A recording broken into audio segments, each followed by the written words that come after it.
Welcome to the NPTEL course on computer system optimization for machine learning. Myself Sumit, I am an assistant professor in the Department of Computer Science and Automation at IISc. So, today is the first lecture. We will keep it short and simple. We will just discuss the timeline of the course, means what are the topics we will cover in the course, and then we will have a brief introduction of the course. So, we will have total I think maybe 20ish lecture, but again I mean this timeline is like 1.5 hour, each lecture is 1.5 hour. You can see segregated part of those lecture. So, first we will go over the introduction, which is today. We will briefly discuss the scope of this course, why do we need computer or why do we need to learn about computer system optimization for machine learning. Then we will start discussing on CNNs, convolutional neural network. We will have total 2 lectures on CNNs. There we will discuss the different operations on CNNs, and then we will discuss why these CNNs are compute intensive. After that we will talk about CNN accelerators. There are many acceleration technique which tries to reduce the latency as well as the energy consumption for these convolutional neural network. Then we will talk about pruning and quantization, which is one of the very important topic in terms of any machine learning algorithm, where we prune the algorithm in such a way that we get good benefit in terms of latency as well as probably hardware performance. Now, so far probably till lecture 6 we will discuss about mainly inference of ML algorithm. After that we will talk about ML training. Remember, this training of all these machine learning application is also compute intensive. Maybe we will see that it's way more compute intensive than inference. So, we will spend some time on parallelism in ML training, how to parallelize ML training, so that we have good quality of training in a reasonable amount of time. Then we will discuss about something called checkpointing, so that it's more like fault tolerance in ML training. After that we will start discussing about basics of LLMs, large language models. I mean, I hope every one of you know about LLMs. They are the powerhouse of all the agentic AI tools we are using, like GPT, Claude, Gemini, any tool you name. So, we will first discuss about the basics of large language model, and then we will spend some time on scheduling infrastructure, how to do efficient LLM scheduling and routing. We will spend 2 lectures on that, not 2, actually we will spend 3 lectures on that, and then we will discuss about something called speculative decoding. Again, all these topics, this scheduling, serving, then speculative decoding, they are extensively being used in any of these agentic AI tool, in any of the state of the art server where we are using all these agentic AI tools. Let's say OpenAI server is there.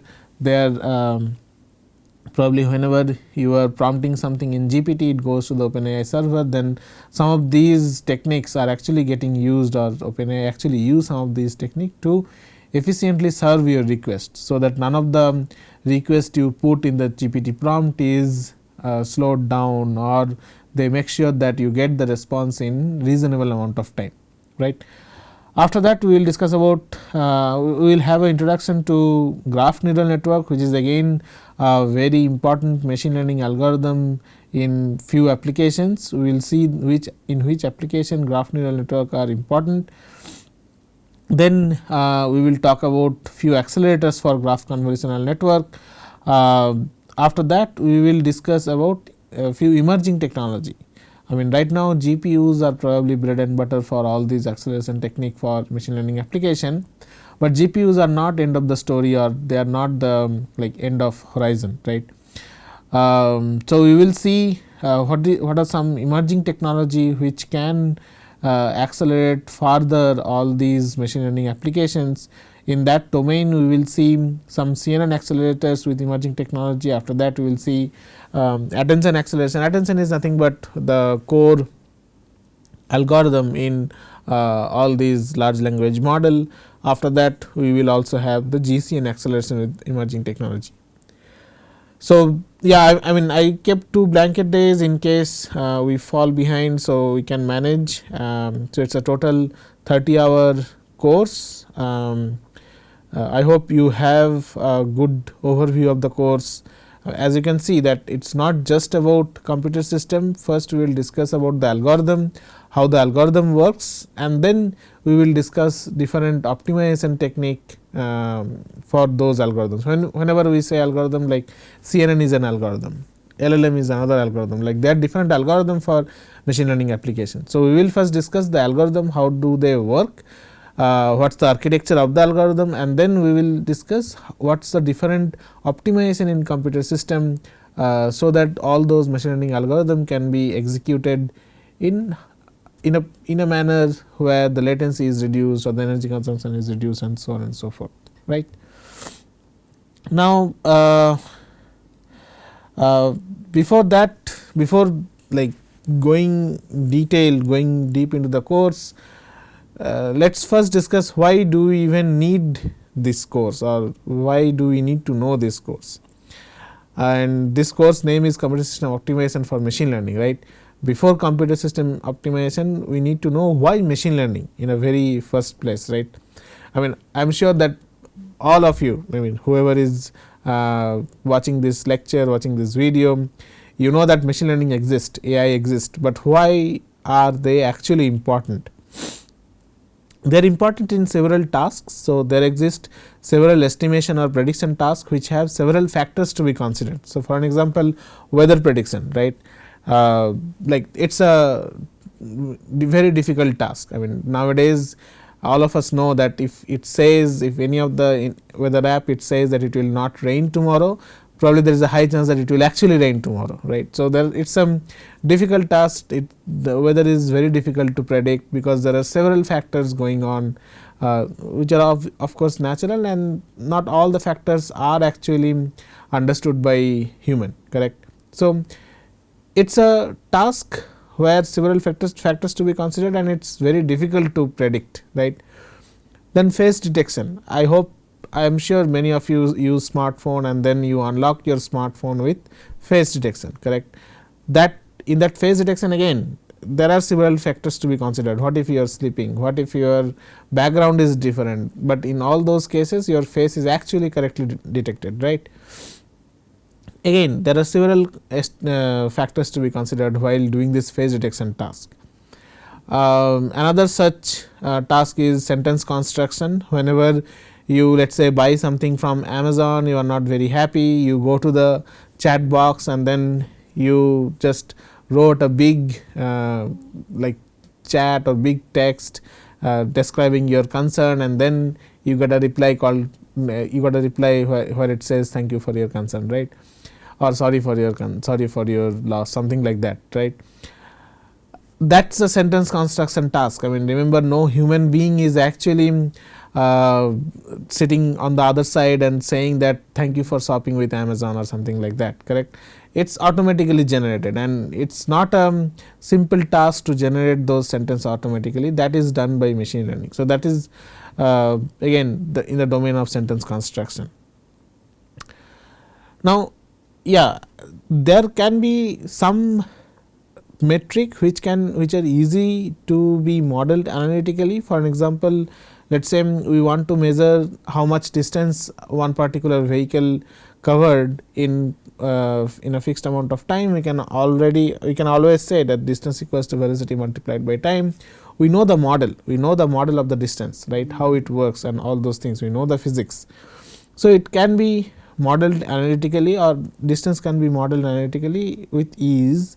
At the same time, the other tasks like this weather prediction, face detection, sentence construction, they can't be modeled as easy, they can't be modeled analytically, right.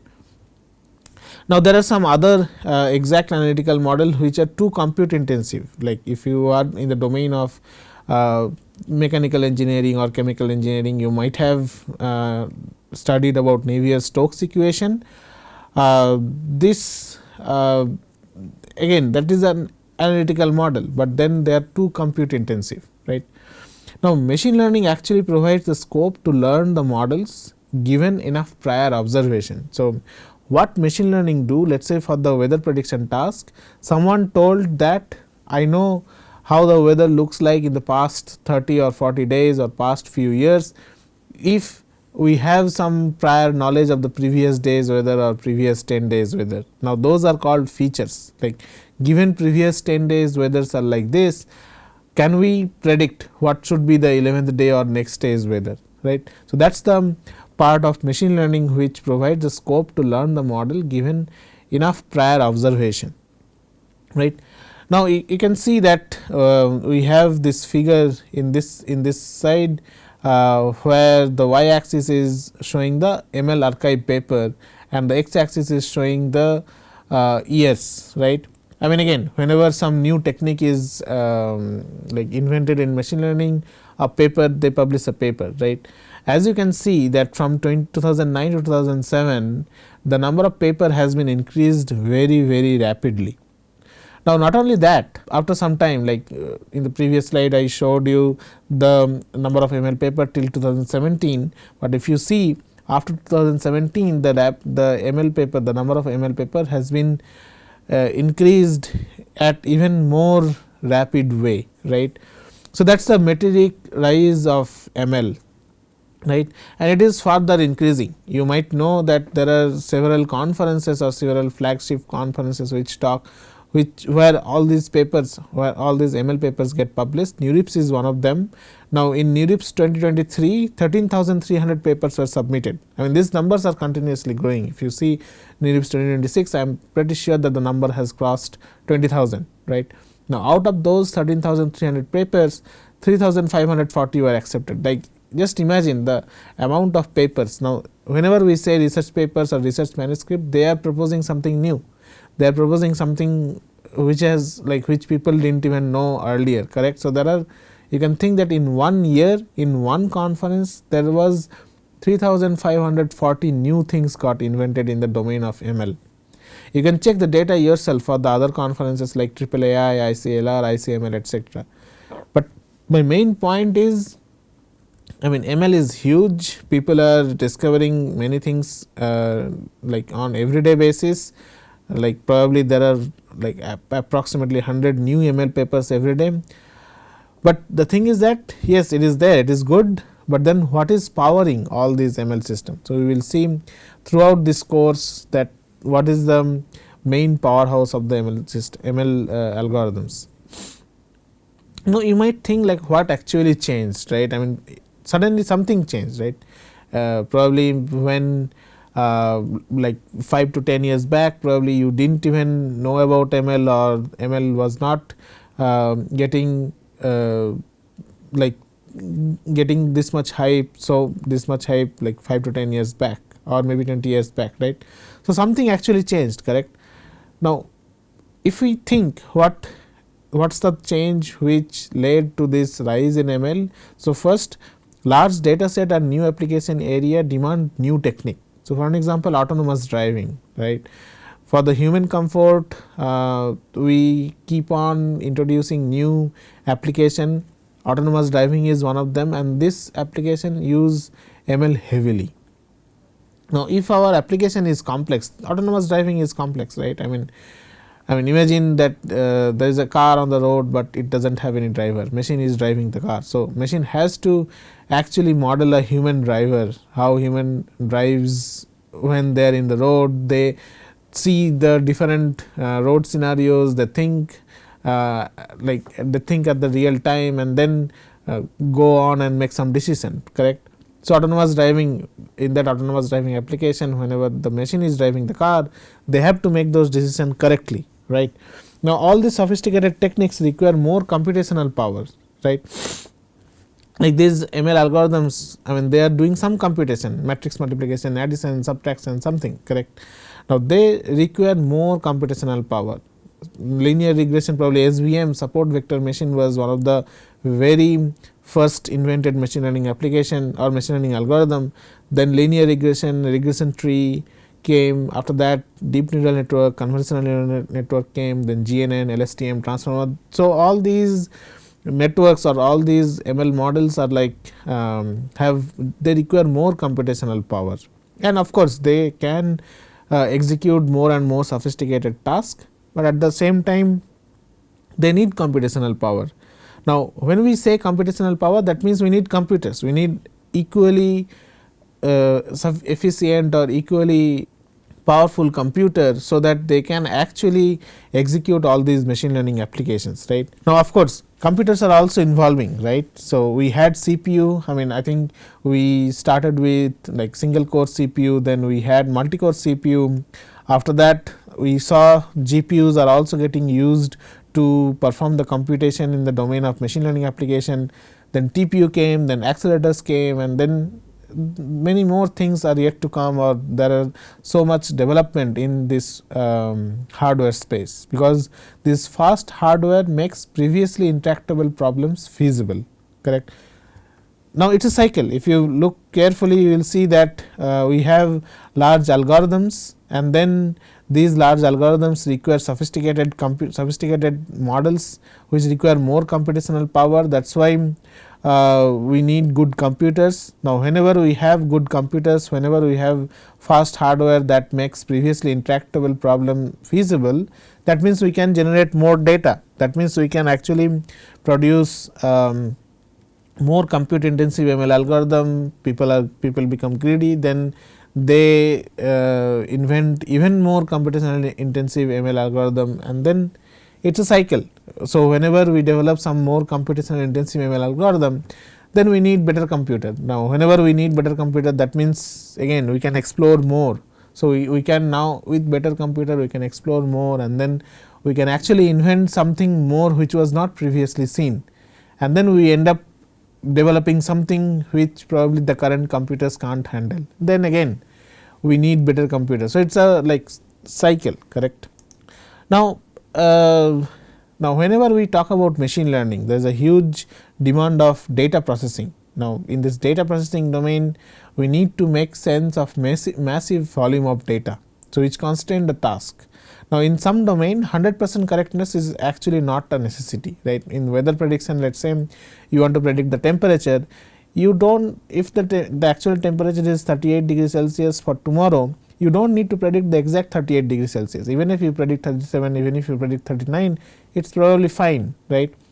Now, in most of the machine learning algorithm, you need to learn from examples, right. As I was saying that for weather prediction, you have to probably have maybe 30, maybe few years of data, like if the previous day's temperature was X, then the next day's temperature was Y. So, such you need such data for probably few weeks or maybe few months or few years.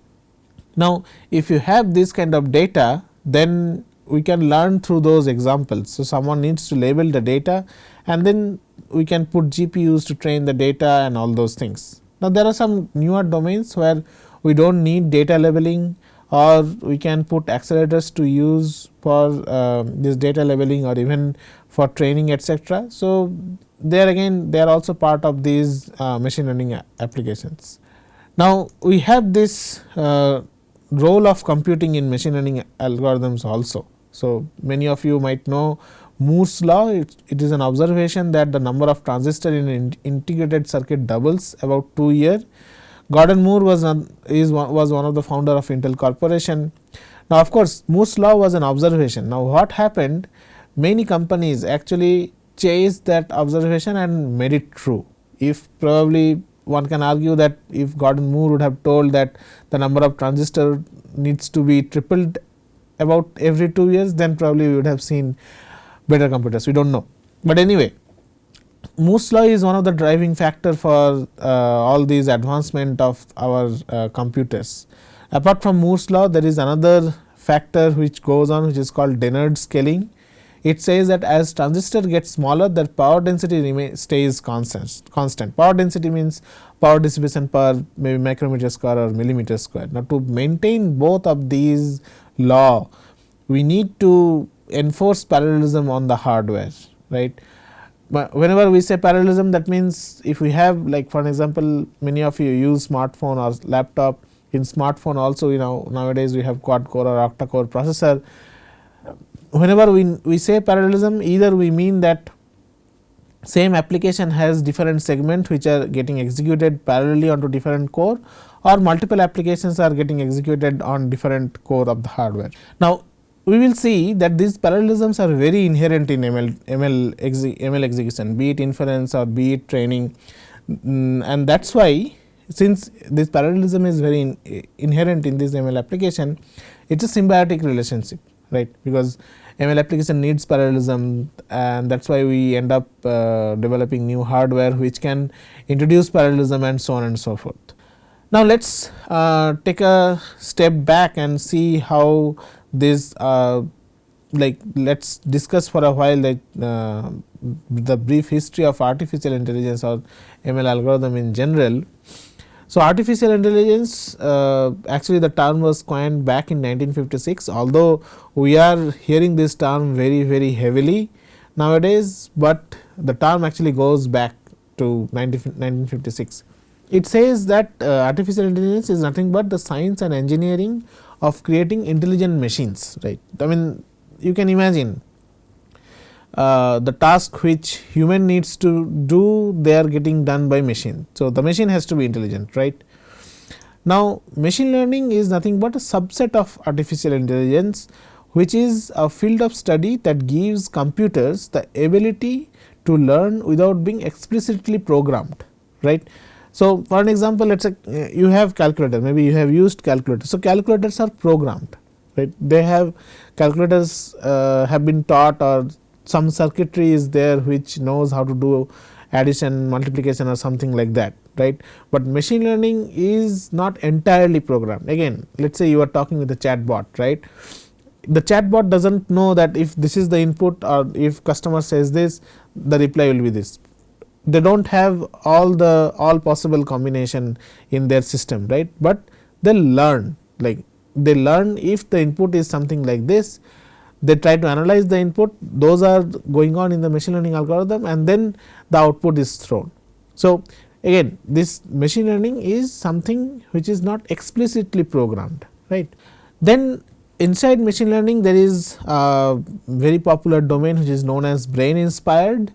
It is an algorithm that takes its basic functionality from our understanding of how the brain operates. So, let us see, let us go back to little bit of biology and see how does the brain operates. Now, typically as a human being, the basic computational unit of brain is neuron.